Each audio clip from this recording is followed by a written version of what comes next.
Was saying thousands of ambulance workers in England and Wales are staging a fresh day of strikes today in their ongoing dispute over pay and staffing. They want double-digit wage increases to help keep up with inflation, but the government says that is unaffordable. Joined now by the General Secretary of the Unite Union, Sharon Graham. Hi, Ms Graham, it's good to see you this morning. Thanks for joining us. Your members on the picket lines again this morning. How are they feeling? Well, look, Kay, they're feeling very, very disappointed. It's been 5 weeks since Unite ambulance workers were out on strike, and we believed what the government said, that they were serious about resolution.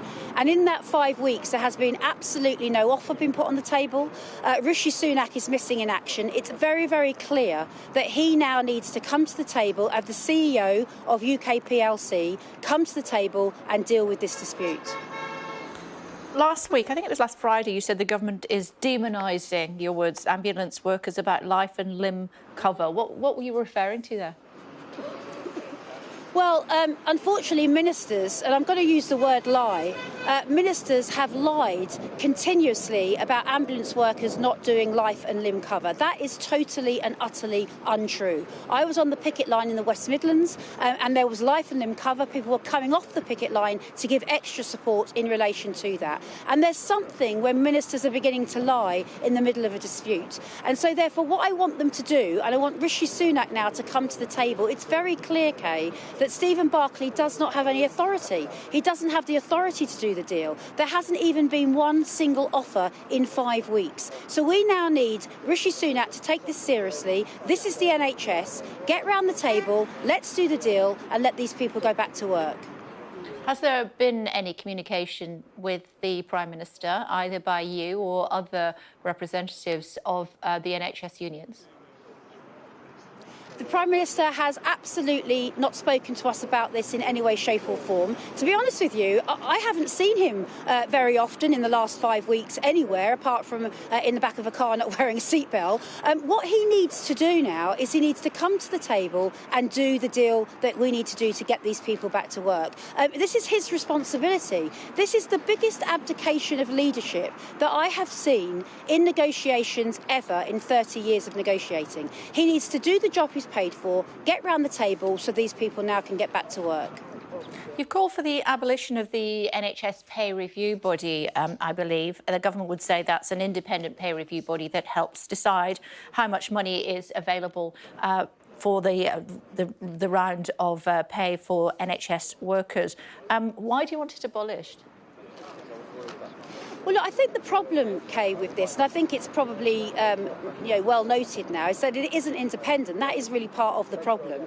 But also the scoping around it, the government really gives it such a steer that it can't really come out of that straitjacket. And the government picks and chooses. In 2014, it didn't accept the pay review body's recommendations. In 2018, we're negotiating with the government on salary spines. So it really is picking and choosing how it uses it. What we should do is what happens in every other negotiation. I'm the leader of the biggest private sector union. The private sector wouldn't operate like this. If there's negotiations of this calibre, the CEO would be in a room with me, would be negotiating and would put a deal back to the members. That's what the government needs to do. Now, either Rishi Sunak is not up to the job and he doesn't know how to negotiate, or there is something more sinister going on here. So I'm calling him to come to the table, sit down with the General Secretaries, let's get a deal on the table and then we can give that deal back to our members to vote on.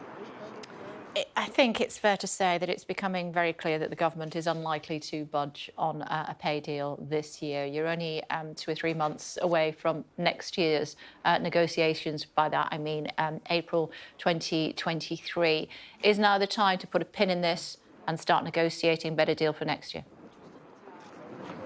Well, that would mean that these workers didn't get a pay rise for 22 and 23. And to be honest with you, we cannot allow that to happen.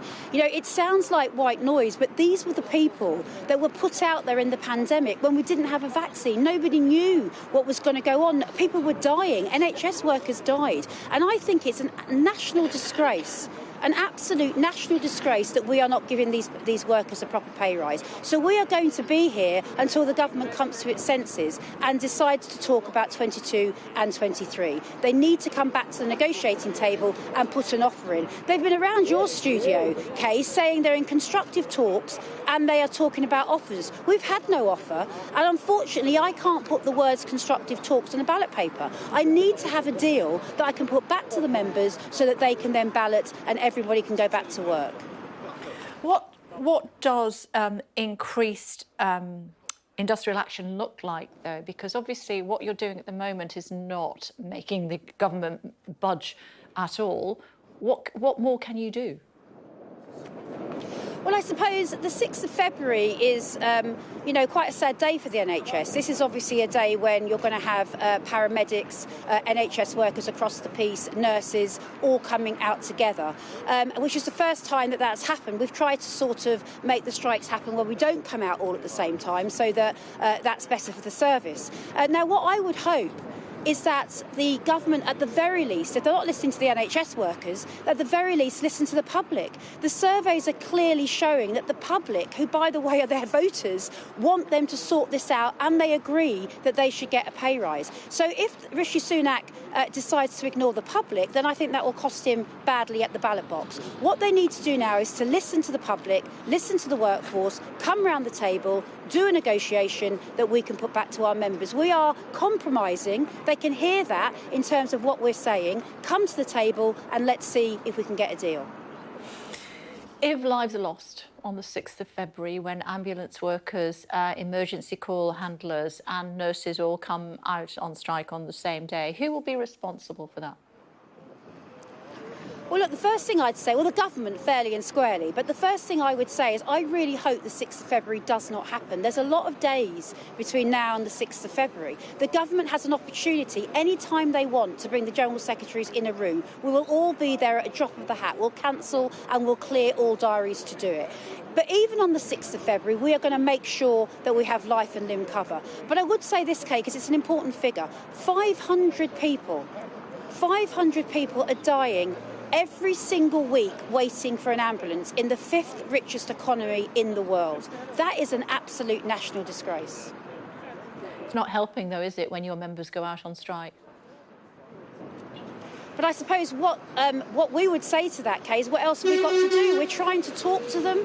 We're trying to bring them around a table. We're trying to say, come and negotiate. We're doing everything we can to get them to come to the table, and they're absolutely refusing. But I have to say, this is about pay. Of course it is. Absolutely about pay. But it's also about the very existence of the NHS. How could we have a situation on a normal day when no strike is taking place whatsoever, that 500 people are dying in Britain every week waiting for an ambulance? That is unbelievable that is happening in our country. So we have to put a stake in the ground. We have to defend the NHS, and the public want us to do that also. OK, we must leave it there. Thank you for taking the time to join us this morning. Do keep us in touch with any movement on these continuing strikes. Thanks a lot.